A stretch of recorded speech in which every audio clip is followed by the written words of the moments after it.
Lunier. Hilliard. Here. Leach. Here. Menold. Here. Newman. Here. Parrott. Here. Kaufman. Here. And the court. Join me on Pledge of Allegiance. I pledge allegiance to the flag of the United States of America and to the republic for which it stands, one nation, under God, indivisible, with liberty and justice for all.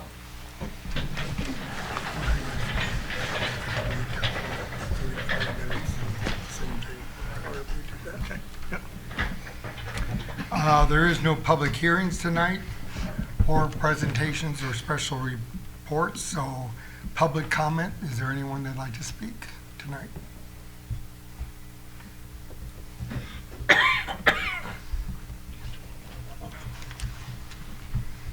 Good evening. My name is Sarah O'Shea, and I own So Chic Boutique at 111 West Washington. I've been a business owner here in town for 13 years and a community member for 18, and I do also own the property that our business occupies.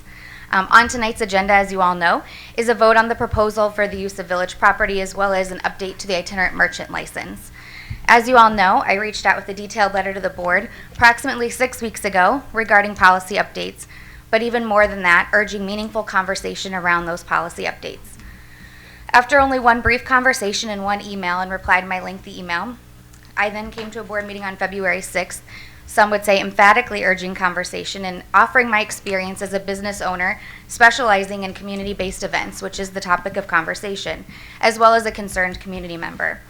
I offered to have a voice in the conversation as the topics at hand were much bigger than just one focus. Since then, I still have had only 2 touch points of communication. One brief update from Trustee Hilliard letting me know when it would go to vote, and a lengthy and detailed conversation with Trustee Parrott, which was truly the only time that I have felt heard or respected in a conversation in well over a year that I've been navigating the situations that bring us here tonight. I appreciated his time and insight and willingness to actually converse and understand my personal and professional experience. Unfortunately, there were no other touch points of communication in the month since I have been here last. While I certainly understand having 1 or 2 board members take the lead on any given topic to help streamline communication and delegate workload, the challenge with that is that then conversations are relayed only through the lens of those passing along the feedback. I do want to acknowledge that I absolutely see considerable time and effort were put into the proposals and the updates being voted on tonight, and I do appreciate the time spent on it, as I would imagine the community would as well. And while I have gratitude for the progress, I still feel we've maybe fallen short in terms of healthy communication between the village and its constituents, or at a minimum, those who have expressed specific concerns regarding a matter. I won't belabor the aspects of the ordinances that I do or don't agree with, as I can truly appreciate the time and effort that went into updating them. I do at least want to draw attention to one amendment that I would recommend be amended when it comes to a vote later this evening. I would have gladly offered this feedback prior to tonight's public comments, but given the policies were just posted 48 hours ago with the agenda, there was no way of knowing this was even part of the proposal. I'd like to draw your attention in Ordinance 23-19, Section 4, Part D. It is the section requiring an event organizer filing a list of vendors with the Illinois Department of Revenue. Right now, as proposed, it requires that we produce that list 30 days prior to the event, and you can amend it up to 2 days prior. I personally would recommend that the section be updated to comply with the Illinois Department of Revenue and what it actually requires for events such as this, which is a filing of a list of vendors by the 20th of the month following the event. The Special Events Unit of the Illinois Department of Revenue does not require lists prior to the event, as they know how much can change with an event of any scale or gratitude. They do not require a list because they know vendors may not show, events may be canceled, there may be weather disruptions, or another multitude of reasons. They don't want a list that is not an accurate representation of the vendors who were in attendance when the event was executed and sales were exchanged, which I think is the point and the hope of the policy as it's being amended. While it may seem a minor detail, as an event planner who hosts events like these in multiple communities and venues, I find the congruence between what the state and the village is requiring to be an important delineation. I especially don't believe that our village should have a more stringent requirement for reporting than the governing body of sales tax does. To have a policy more stringent than the Department of Revenue continues to send a message that businesses are being watched here in Morton and continues to perpetuate the feeling that outside businesses are not welcome in our community. One small amendment could absolutely remedy that sentiment in at least the smallest of ways. While I don't personally know the future of our events with the amendments being voted on tonight, I still feel strongly that the policy should be consistent for any future events that may happen with our community, whether it be for-profit, nonprofit, or community-based. I truly appreciate your time and consideration. Thank you. Anyone else?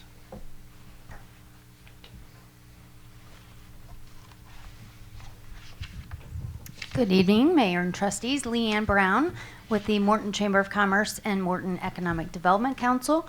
Just a few things to share that we have upcoming. Tuesday, March 14th, we continue to host sessions and workshops through our Smart Start Morton. Smart Start Morton is a business platform journey that is driven by the Morton Economic Development Council and supported by the Morton Chamber of Commerce. We host monthly workshops to help activate the resources and the tools through the Smart Start platform, really helping businesses to grow and thrive, launch their business, move through their different business journeys. So we will have our next workshop on Tuesday, March 14th.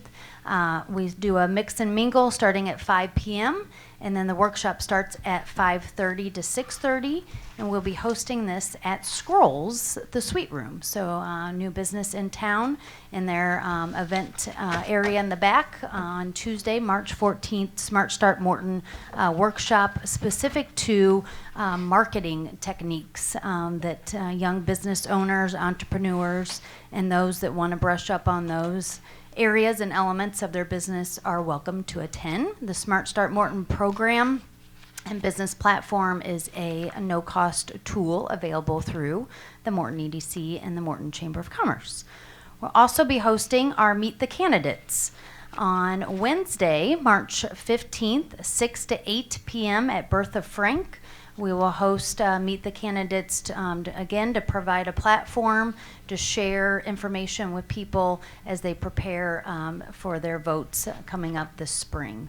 Also, through the Morton EDC, we have our upcoming EDC Symposium. This is our annual meeting, so to speak, but a way to highlight projects, business growth that happened last year, set the stage for our Mission Morton 2026 strategy and plans that we hope to activate this year, and then also celebrate our 2023 Venture Award recipient. This will take place on Wednesday, March 22nd at Morton Buildings headquarters. It's a breakfast. Doors open at 7:30. Program will start at 8 and conclude by 9:30. So open to the public, business owners to come and join us on that. And I'd just like to follow up to say thank you to any and all of you that took a deep dive into the itinerant merchant process, understanding that, reaching out to businesses to have those conversations.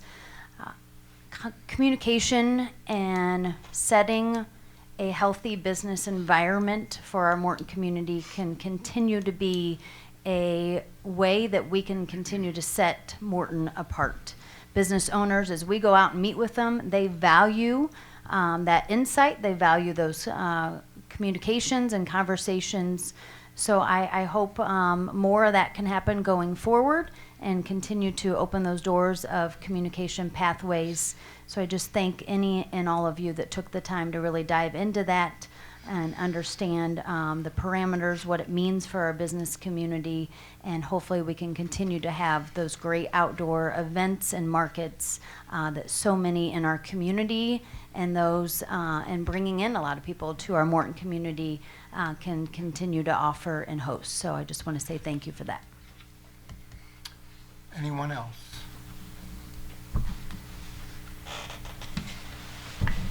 If not, we'll have the consent agenda is the approval of the minutes from the regular meeting, February 20th, 2023.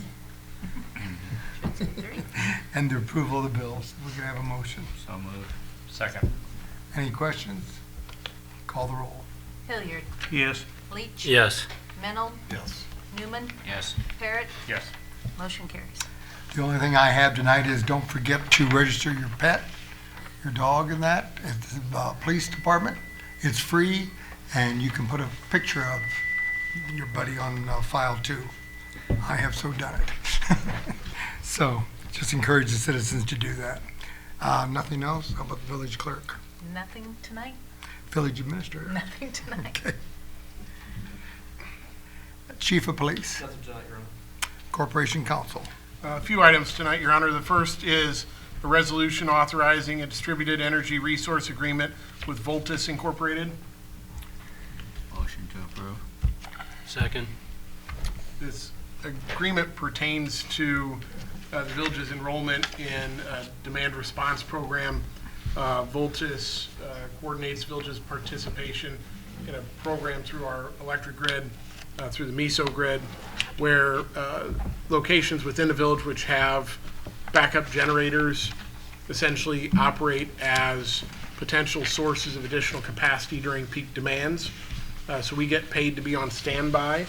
And if there was ever a peak power event where there was a supply shortage, and as a step before rolling brownouts, what can happen is Voltus could coordinate with the village and shut off our power supply to reduce consumption, essentially saving power for the grid, and we get paid for those events as well. This was an agreement that was proposed to the village initially at a much lower price point than we were able to negotiate the final agreement into. The final agreement reflects efforts from our energy consultant, Good Energy LP, who also works with us on the alternate energy aggregation program.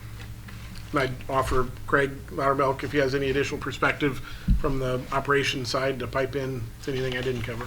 Yeah, so we got a kickoff meeting, with this being approved later this week to go through, the process.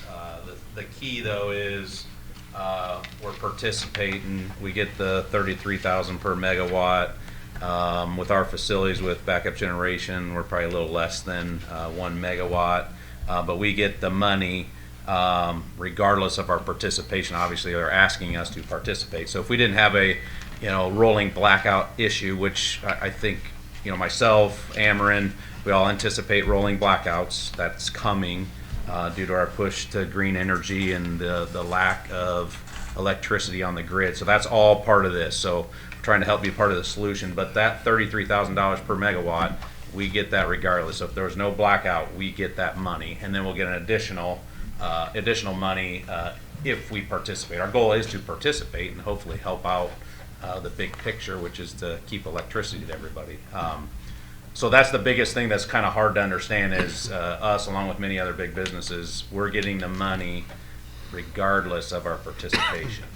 They want those numbers of how much when they auction off electricity in April, and that's the reason why our electricity, all of our residents and businesses' bills went up 2-3 times the amount. That's due to that capacity auction and not having enough electricity on the grid. So that's not going away anytime soon, unfortunately. So this is just one of those layers of that when they auction to make sure that there's enough electricity out if a lot of the big businesses were to be able to participate in those peak summer demand days.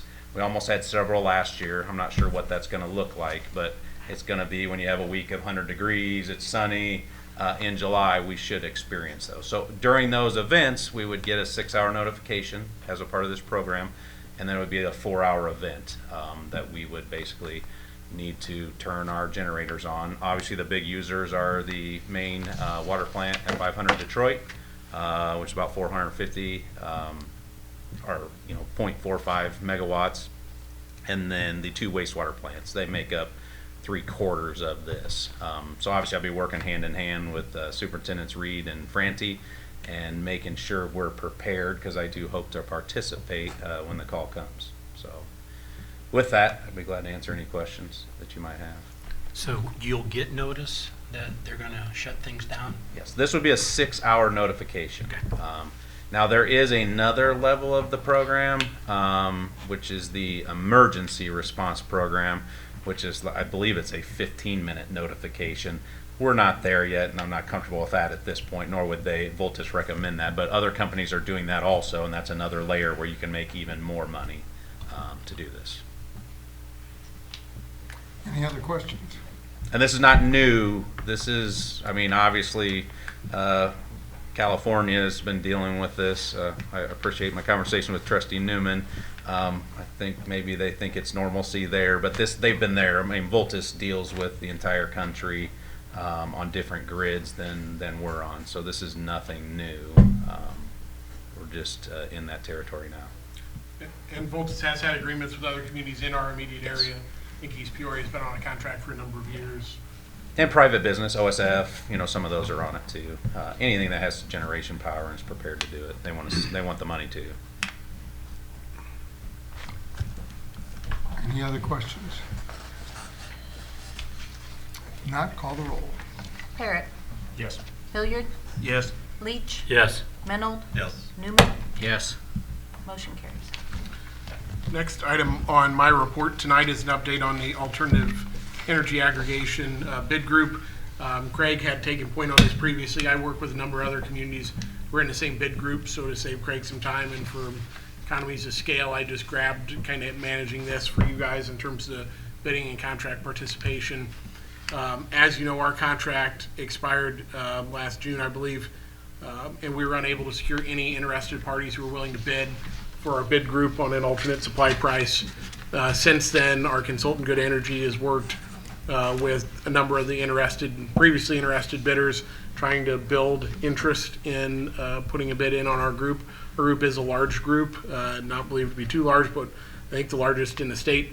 Long story made short, in part due to positive market changes, including a more moderate than expected winter, Good Energy was able to put together one bid from Energy Harbor for a new contract which would take effect this coming summer. So notices will come out when it gets closer to when people would be eligible to switch back from Ameren to the alternate energy aggregation price. The price is 12.1 cents per kilowatt hour, so significantly higher than the price used to be, but a component of that price is a capacity cost pass-through. So what kind of torpedoed the market was the capacity auction, which is once a year in, I believe, April. Last year it closed at a stop-loss price, the highest it's ever closed at. Part of the challenge of finding interested bidders was if a company were to lock in a true fixed price bid, absolutely fixed with no capacity cost pass-through, if there was increased volatility on the capacity auction, they could end up in a real pinch. So the way they were able to get a bidder was to factor in a capacity cost pass-through.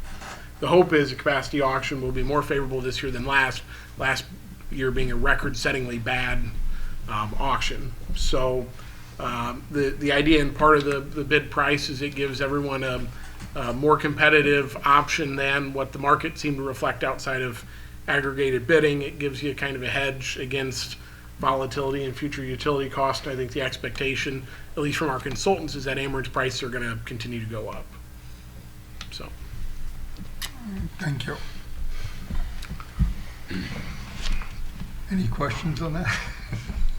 Could I add to your price, that includes the anticipated capacity charge to that 12.1 cents. So it's not on top of that, but that's got an estimated amount in that. Unlike what we had before, the 4 cents, that included that. Go ahead. I do have a question. Isn't current energy charge about 10 cents? When you compare to Ameren, there is a rate to compare that Ameren publishes, and then there's a rate you actually pay on your bill. Those rates aren't equal because, like if you look at your bill now, you'd have a charge for the first 800 kilowatt hours at a certain rate. You'd have if you have usage over 800 kilowatt hours, you have a second rate beyond that, and then you have purchase energy adjustments and riders and all these other costs that come together and aggregate into one effective rate that you pay on your bill. Ameren publishes a rate to compare, and it's a little bit different than the average of those costs on an individual bill. Ameren has increased requests for increase to the Commerce Commission pending, and so the anticipation is their rate will be higher when this contract takes over. So, and they purchased future energy demand, or they purchase supply in future years near the capacity auction, which also leads to an expectation that their rates are going up. Right now, if you were to pull out your own individual bill and look this month, it'd probably be the alternate energy aggregation price is probably a little bit more than what your Ameren rate blends out to, depending on your individual usage. It is. And then July, I think it's a July meter read, and this is a 29-month, I believe. And the intent is they don't, and I've heard that from others that provide aggregation services, we don't want to end around that auction time. It's better to end later in the year, so that's why the odd month there. So, and then I also want to stress again, because obviously we get a lot of calls, it's an opt-out program. So for those that get frustrated at the village that are doing this, I appreciate all these communities want to be in this. If you want to opt out, you can opt out. We're just doing this and trying to aggregate not only as a community, but as a group of 40 plus communities, including the East Peorias, Tazewell County, City of Peoria. We're grouping with them to get you the best price. That's not a guarantee, but you have the option to opt out. And I know we do talk a lot. Some of the people that we do deal with, elderly, stuff like that, and Chief Hilliard, former Chief Hilliard and Chief Miller could attest, people go door to door. And if they get a solicitor's license, they can legally do that. We're not stopping them. So a lot of those are Ameren authorized. I can't think of the right word for that, but they're available to do that as suppliers. So don't give them your Ameren account number. And feel free to call us. We're glad to help you. But if you're knowledgeable enough about it, there's a potential you could save money by opting out. But do your homework. We get some sad stories that people do opt out and then get locked into another contract that's not as good and they didn't know what they were signing. So please call us. We're glad to help.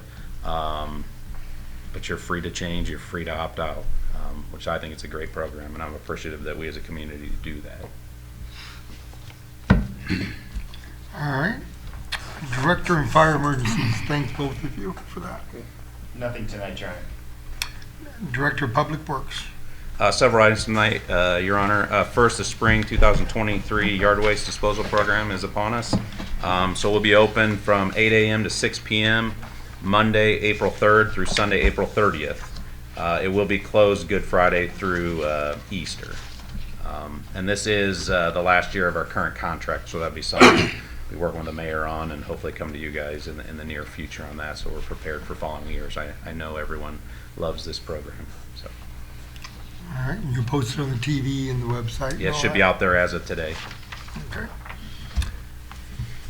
The next items, I'll just go in a row here. 5 permission to bid. So first, I'd like to ask for permission to request bids for the East Jackson Street Route 150 sewer separation project. Move to approve. Second. Do we actually have to vote on these, or can we? Motion second, you can do a voice vote, you can do all in favor. You wouldn't Okay. have to roll call. All those in favor? Aye. Those opposed? Okay. And I'm glad to answer any questions on those. Can I ask a question? Yes. Okay, so how much combined sewer do we still have? We'll always have some combined sewer.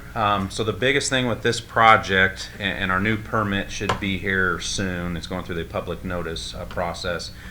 This is the last piece of what we committed to prior to my time here with our combined sewer overflow, agreement with the IEPA. So this is the last piece that we're committed to. Not to say that we couldn't have some commitments in the future, but with our current permit that's coming, this will be the last one. So we'll always have some combined sewer, like on Main Street, north of Jackson, stuff that I believe when they looked at it years ago, it's, some of those are very difficult to disconnect. So this is a tough one that we waited to the end. I think we feel pretty good about it. So this is the last piece that will be a 15-inch concrete sewer.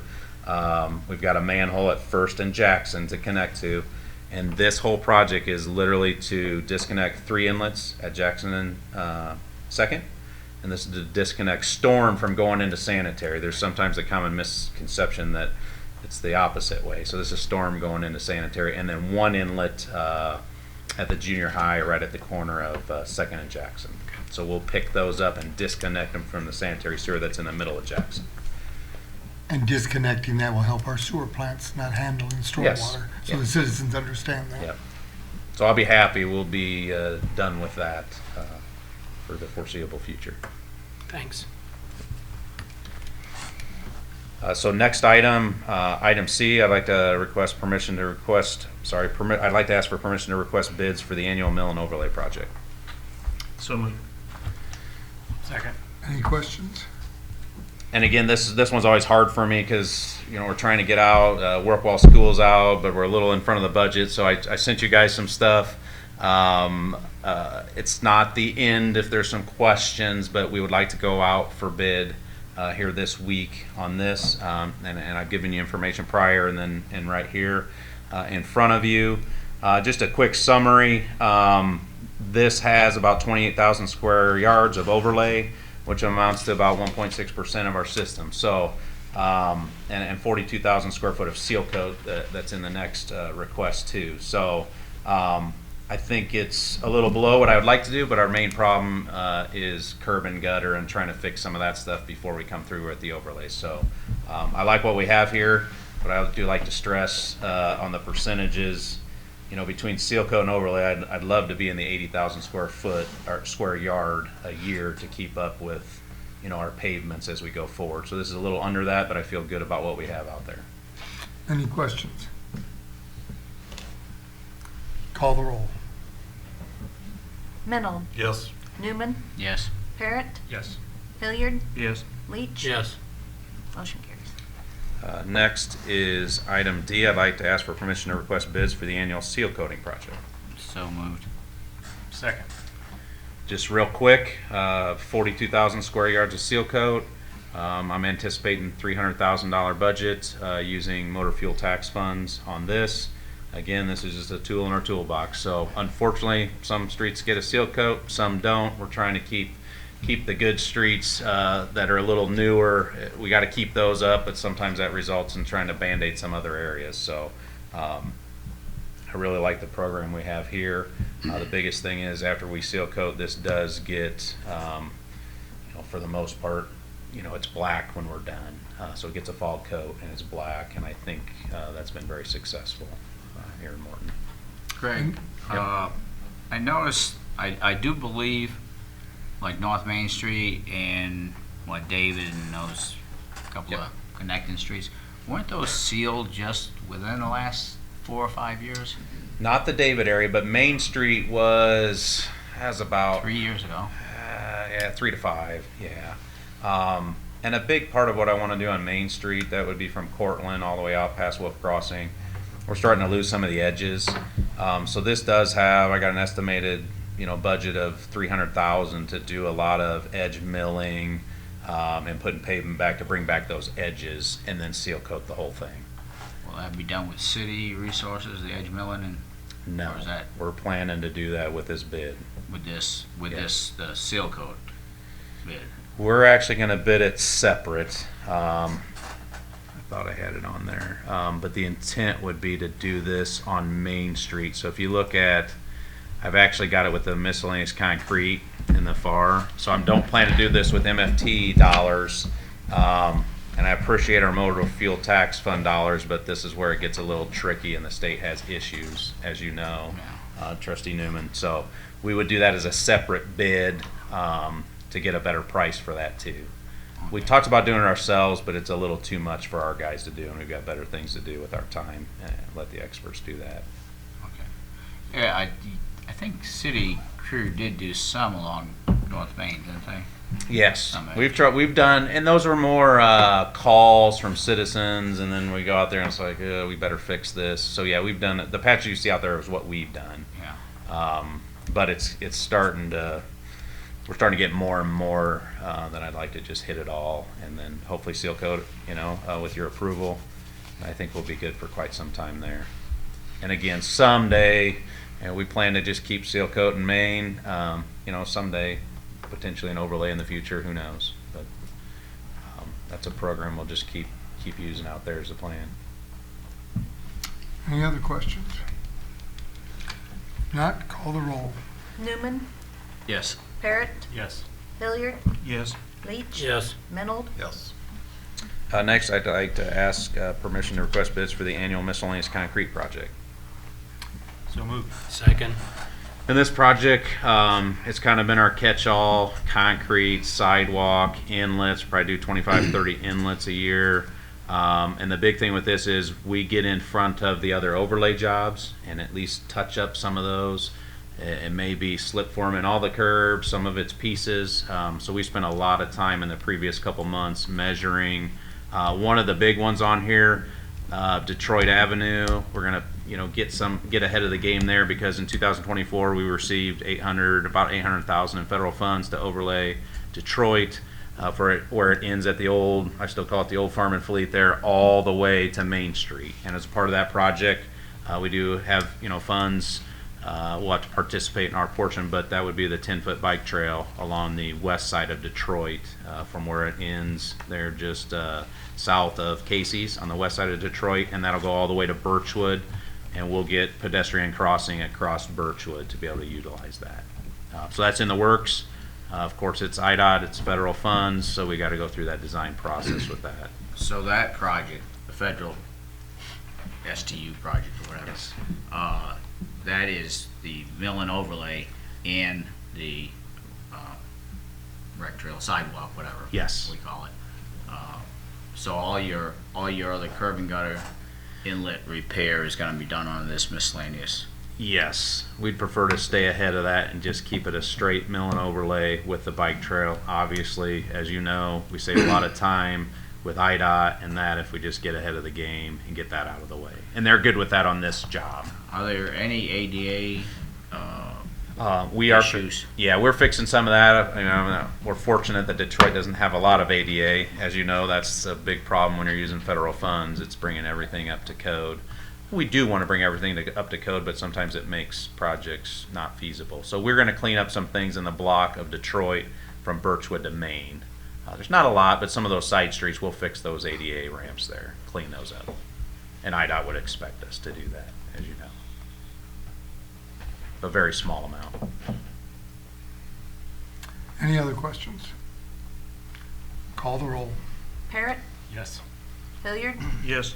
Leach. Yes. Menold, Yes. Newman. Yes. Motion carries. And lastly, item F, I'd like to ask for permission to request bids for our annual water distribution materials. Move to approve.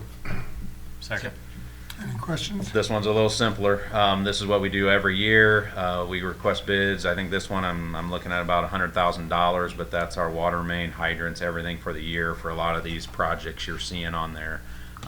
And with the budget, if you saw where we had some of the projects, you can kind of see the stuff that Paul Allman and his guys work on. Any questions? Call the roll.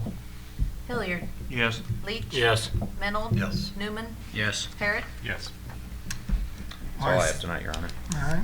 Zoning and Code Enforcement Officer, I see you have 6 things under you too today. I have several items tonight, Your Honor, yes. He's First- competitive. They're not as glamorous as Craig's, but we'll give it a shot. First item is petition number 23-03ZA. Can I have a Motion motion? to approve. Second. So this was a petition, it's a zoning amendment requesting a zoning change from I-2 to B3 at 55 Ashland Court.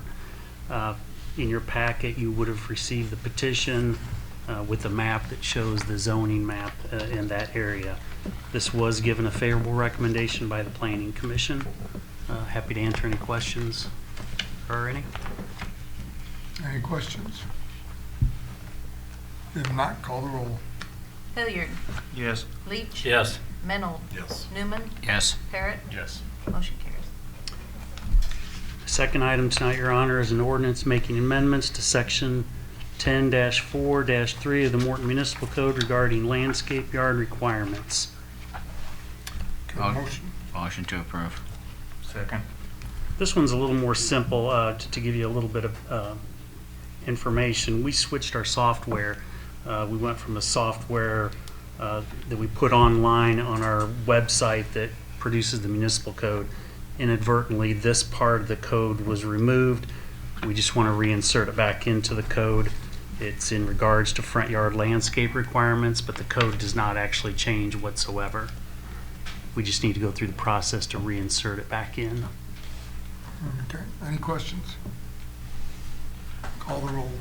Leach. Yes. Menold. Yes. Newman. Yes. Parrot. Yes. Hilliard. Yes. Motion carries. The next item tonight, Your Honor, is an ordinance making amendments to Chapter 3 of Title 10 of the Morton Municipal Code regarding accessory uses and buildings in the R3 and R4 zoning district. Okay, motion? Move to approve. Second. So to give you a little bit of information on this, in R1 and R2, we have verbiage that addresses accessory uses and accessory buildings. We did not have any language in our code in the R3 and R4. It was always past practice and intent that we used the same criteria and the same verbiage in R3 and R4. I just want to make my job a little easier and actually insert it into the code so that I have something to show people when questions come up. Any I could questions? answer any questions. Call the roll. Mennel, Yes. Newman, Yes. Parrot, Yes. sorry, Hilliard, Yes. Leach. Yes. Next item tonight, Your Honor, is an ordinance making amendments to Section 10-6-4 of the Morton Municipal Code regarding sheet metal shops and welding shops in the B3 district. Motion? So moved. Second. So we reviewed the uses in the B3, the permitted uses, and we identified the welding shop and the sheet metal shop as what we would see as manufacturing, light manufacturing. So we would like to remove these from B3. They would automatically fall into I1 as light manufacturing. Any questions? My understanding is there's no, or none that we know of in B3 now, is that correct? In the I do not believe there are any. Okay. I tried to look around. I tried to do a little bit of investigating. I could not find anything in B3 that fell under those currently.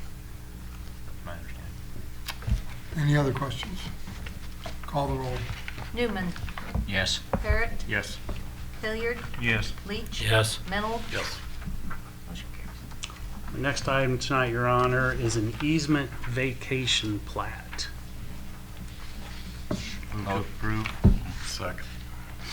So this is a plat vacating utility easements in Harding Road. So on Harding Road, when they combined the two parcels to do the Lehman Harding Road Apartments, they needed to vacate the utility easement through there. This is a plat indicating that.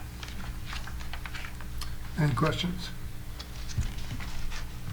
Call the roll. Parrot, Yes. Hilliard, Yes. Leach. Yes. Mennel, Yes. Newman. Yes. Motion carries. Next item tonight is, Your Honor, is a plat of vacation. Motion to approve. Second.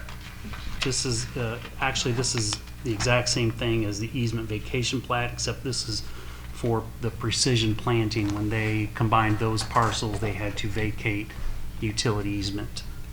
So that's what this plat references. Any questions? Call the roll. Hilliard, Yes.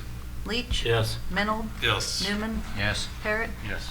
Motion carries. One other item tonight, Your Honor, it's not on the agenda, but I just want to let everyone know that the 2022 zoning map, Village of Morton official map, and land use map are now all updated. So all the changes that occurred last year, whether it be zoning amendments, special uses, and such, they're now updated and on the website. Andrew that does that does a phenomenal job for us, and so he's got that updated. It looks really nice. If you had a chance to get on the website and look at that. That's all I have tonight, Your Honor. All right, I gave you 7. You beat Craig tonight. He is competitive. There's always next month. Village trustee, Trustee Hilliard. I think we've been waiting on you all night. Mr. Mayor, I would make motion to approve an ordinance amending Chapter 17 of Title 8 of the Morton Municipal Code regarding requirement for use of village property. Do we have a second? Yes. Okay. You or me? You. Some of the amendments to It's this. whoever Julie puts down. Some of the amendments to this, Mr. Mayor and fellow trustees, is to require an application with a site plan for the village property, which wasn't previously required. And I think because of that, there was some uncertainty and I think we've heard some of that expressed by one of our business owners that didn't know going from one time to the next what changes may be happening, and some of them were at the last minute. This would allow all parties to know exactly what area is being looked at as far as the location of the events, the usage, and then it would also put some requirements on the entire site plan, hand washing, the size of the tent area being used. And it would also require that any revenue generating event application have a $250 fee. There would be no fees. They would be waived for any nonprofit, as well as for any events on 225 East Jefferson. And that, since we purchased that with tourism funds, we're trying to promote its use. So we would waive the fees for that location because of that. The other thing, it would put a time frame when they could close off the parking lot and barricade it up to prevent other people in at 9 p.m. The night preceding the event. This is a pretty good time because it's the same time we utilized when the crafters were on that location. We would block that off at 9 the night before, and then unfortunately for the people that had to work on it for the chamber, the wee hours of the morning they were working on the site and coordinating off all the tent locations and numbers. And it would also require the vendor participating in this adhere to any of the itinerant merchant requirements.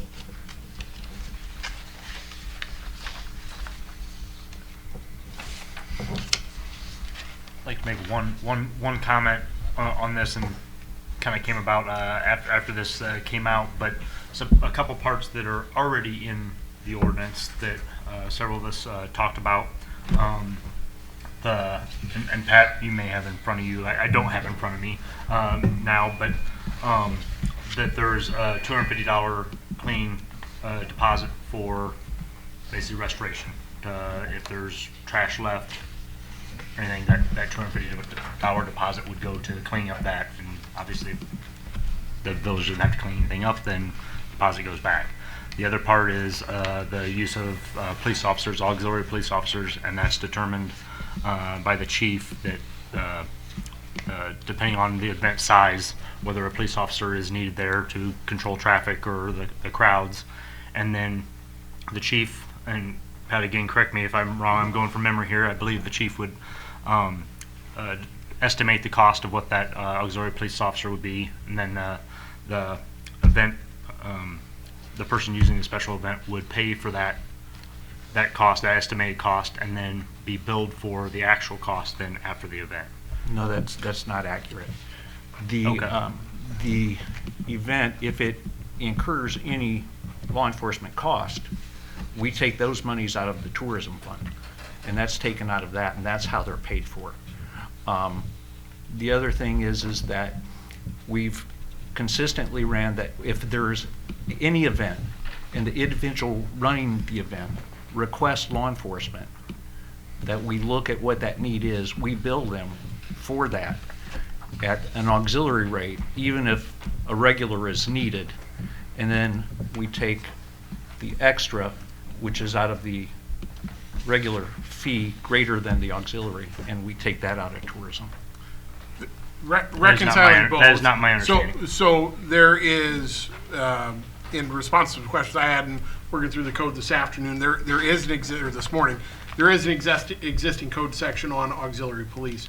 I think historically, tourism dollars have been used to reimburse the general fund when there have been events that are tourism dollar eligible. So as there may be some events that aren't tourism dollar eligible because of restrictions on how we use the tourism dollars. But under the language of our code, we would have the ability to impose a cost and pass along that fee for auxiliary police.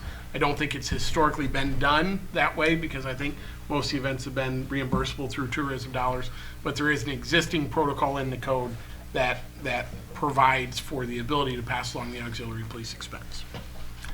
Do you have to have overnight stays for that? Well, the tether for using tourism dollars is events that attract overnight visitors to the Village of Morton. So that's, the assessment that the village must make for any expenditure of tourism dollars, that it's consistent with that restricted purpose for those tax dollars. That is not, for clarification's sake, and I appreciate Trustee Barrett raising the issue, this issue is not a part of, you're commenting on existing language that is not a part of this ordinance that was originally adopted, and we're not proposing to change as a part of this ordinance. Correct.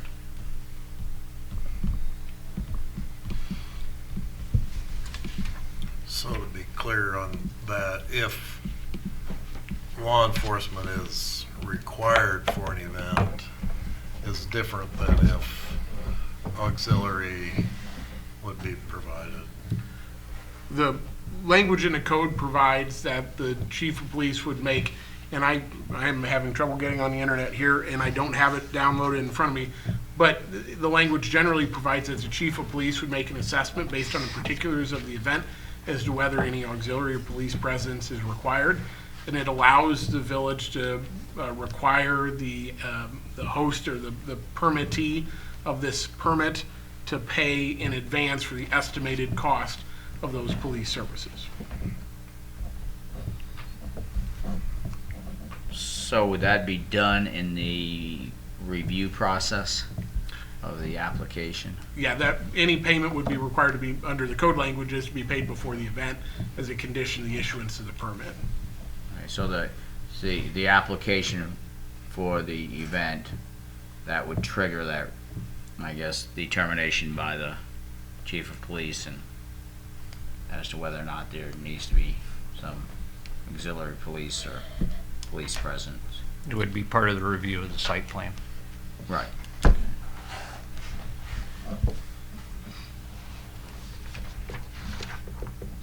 Well, if alcohol is served, it's particularly going to be the case, isn't it? Well, alcohol is not to be allowed to be served on the village property. Well, It would have to it would be served on on the a business location at outside of village property in a fenced-in area, and it would have to be confined in there. One wouldn't be able to carry it out. But in that case, in an event like that, I would assume would require some type of auxiliary presence. That would be up to the chief to determine. Law enforcement isn't always at events such as that. And there's been several events at the VFW that they've hosted that there's been no police personnel present. They have a bags tournament, they have a barbecue thing. The police merely check the fencing and all the requirements for that before they issue a license. And it has to be ready before a license is issued. Okay.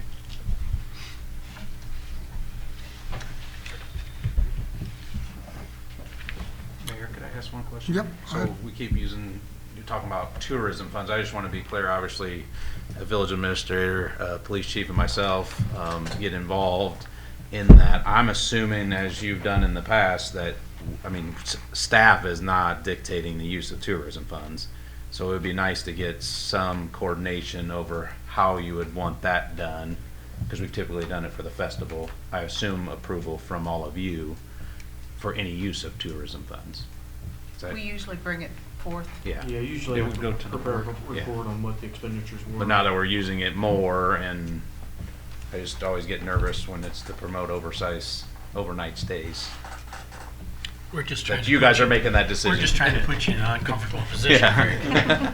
Oh, I like to spend it on roads and everything else, but So what you're saying, and so it would come to us then to make the determination on the individual event, whether then that would, In the past, should or shouldn't use Yeah, tourism. in the past, after the event has happened, I prepare a report that states the hours and the money that was spent, and then it's for you guys to vote on whether or not that money's transferred.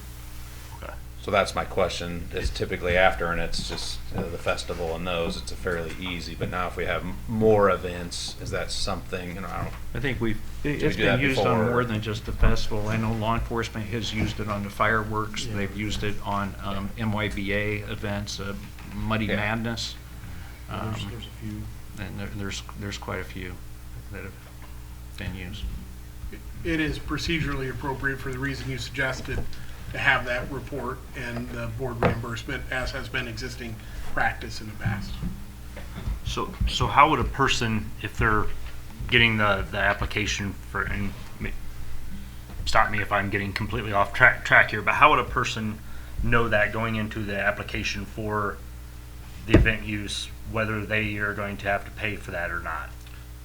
They would find out before, the literal process of code envisions is before the permit is issued, they would have to pay for the estimated cost of auxiliary police. Okay.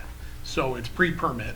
Okay, so you pay for the estimated cost, and then we would vote later on then whether that basically gets reimbursed or not then? If the village was going to seek reimbursement from the tourism fund for those costs, you would vote later, generally to reimburse after the expenditure has actually been incurred. Okay. Fair. Makes sense, But- thank you. But the event organizer would know up front whether or not there's gonna be some type of charge for police services. They just wouldn't know if it's being reimbursed by tourism funds until you guys would approve it, probably after. The code literally envisions not, if you issue a permit without collecting payment for the auxiliary police service, there's no mechanism under the existing ordinance. Again, we're into the weeds on an ordinance provision. We are not changing with this Yeah. proposal tonight. But if the village doesn't bill you before you get your permit, we can't bill you after the event, So the event organizer will know. before they get a permit. Yep. And they'll have to write that check before they get a permit, or withdraw their application.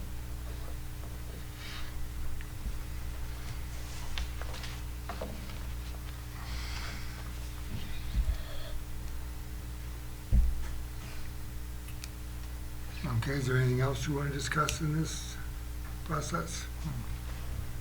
Any other questions? And call the roll. Hilliard, Yes. Leach, Yes. Mennel, Yes. Newman, Yes. Parrot, Yes. motion carries. One more, Mr. Mayor. I would make a motion to approve an ordinance making amendments to Chapter 9 of Title 3 of the Morton Municipal Code regarding itinerant merchant permit regulations. Do you have a second? Second. Again, this is another one where we've looked at and we've taken an itinerant merchant peddler's license and we've made 3 different licenses out of it. One is we've made a standard license, which is a itinerant merchant license, which prior to this in the ordinance, it was you could get one for 3 months and that was $100. And then if you wanted another one for an additional 3 months, it would cost you another $50. This ordinance proposes having one, which would be no more than 6 months, for $100. Additionally, there was a surety bond required, and we would be taking that out, and later I'll talk a little bit about where it's looking into sales tax regarding that. But then there would be a temporary license, which would be for a 24-hour period, and then a special event license as well. The special event license, again, would be $250, but it would be waived for the individuals, organizations that were nonprofit, those such as the chamber, place, etc., school district, library.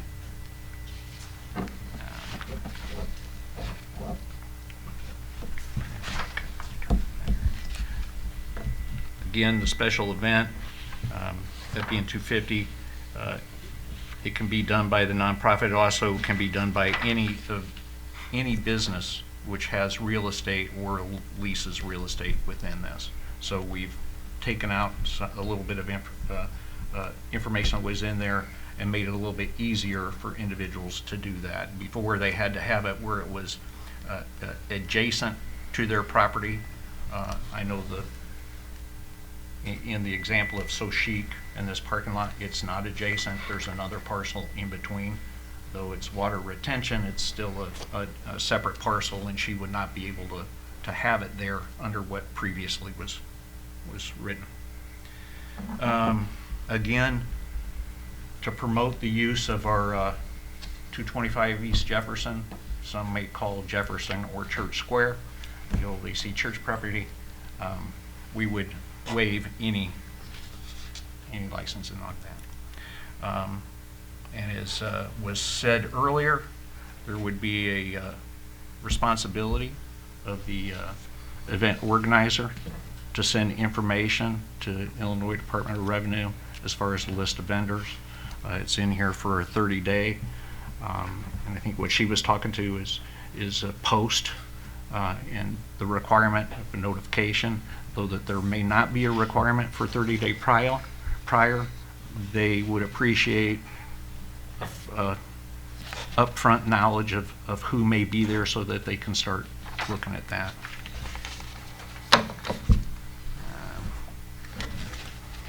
Again, all vendors participating are going to get tax information, and that's to be provided them by the vendor, and they've got to give that information to the village as well so that we can track that. Before, everything had to be done at the police station. People had to come in, so we've added a online version so that people can get stuff online and do it online. They would have to contact the village and make payment via a credit card through that. But that is a process able to be done, and then Julie has got some information. She's done a licensing, and that can be emailed to them. So, sales tax, again, information's been done, so requiring that all vendors of all the events, whether it be the events during the Pumpkin Festival, crafters, whether it be the event, the farmer's market, whether it be any of the other events, all the vendors are going to be required to make sure that they submit that sales tax information. And those sponsors will be required as well. It won't be just at the venues that are on village property. It will be all the venues. So not just the revenue generating ones, but those that are nonprofit, to make sure that the village is getting the tax money that they're supposed to. And that's pretty much where that stands. So do I understand you to say that the Illinois Department of Revenue would appreciate receiving notification prior to the event? That is 30 days correct. prior? That is correct. That is your understanding that that's what they desire? I spoke to Barbara Moore from the Illinois Department of Revenue about this, and she said they'd actually like 90 days notice. I laughed and said, we'll attempt that. The 20 days that Sarah referred to is actually the day that you're supposed to remit your payment to the Illinois Department of Revenue. So that's not the reporting date, that's the payment date that the vendor is required each month to remit. 20 days after? 20 days after the close of the month. So if you had an event on June 4th, the month closes June 30th, you got till July 20th to remit your payment. But you have to give 30 days notice prior to June 4th to the Illinois Department of Revenue and then to us as well. Okay. So the language in the ordinance is appropriate? It's correct.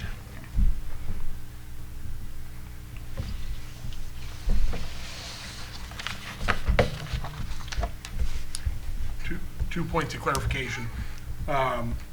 One, at a prior meeting, there was a comment made about permitting for a photographer who was in town who didn't have a contract. There was a peculiar provision added to your peddler's license, which would make someone taking photographs for hire within the village without a brick and mortar location in the village, a peddler And that person does not meet the technical definition of a peddler. I don't know the history behind that language, but this ordinance strikes that to eliminate that trigger. There, a peddler generally is selling wares door to door, and a person taking pictures under a contract with a person is not selling goods or wares door to door. And just one clarification, making sure on the state sales tax, the conversation with the state, which I understand Steve had, the 90 days is what they'd prefer. The 30 days isn't their absolute mandate. They will take information with less time, but they indicated 30 days was acceptable to them, 90 days preferred by them.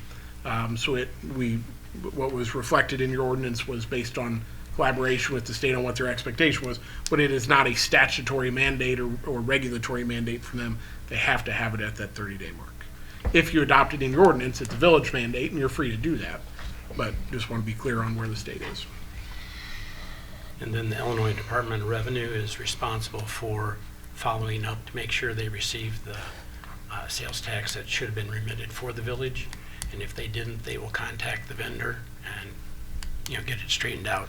So that we don't have any involvement in that. They'll take care of all that.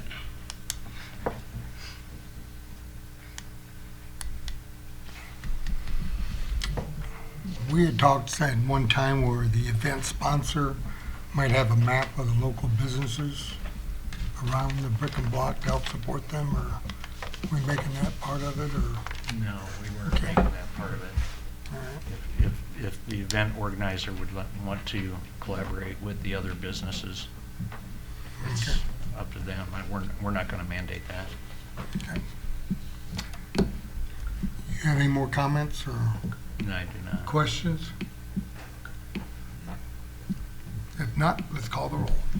Leach, Yes. Minold, Yes. Newman, Yes. Parrot, Yes. Hilliard, Yes, motion carries. Okay. Anything else? I have nothing more tonight, Your Honor. All right, Trustee Leach. I have one item tonight, Your Honor, ordinance 23-20, an ordinance making amendment to section 5-1-7 of the Morton Municipal Code regarding firefighter compensation, and I move approval. Second. Any, go ahead. Yeah, there were just a couple items when we adjusted their pay previously. There were 3 small items that we didn't get. This is just cleaning that up. Okay, any questions? Call the roll. Minold, Yes. Parrot, Yes. Newman, Yes. I skipped you, sorry. Hilliard, Yes. Leach, Yes. motion carries. Is that all you have, Trustee Leach? Yes, that's it. Thank you. Any other trustees have anything? If not, we do not need a closed session, so if we could have a motion to adjourn. So moved. Second. All those in favor? Aye. Thank you.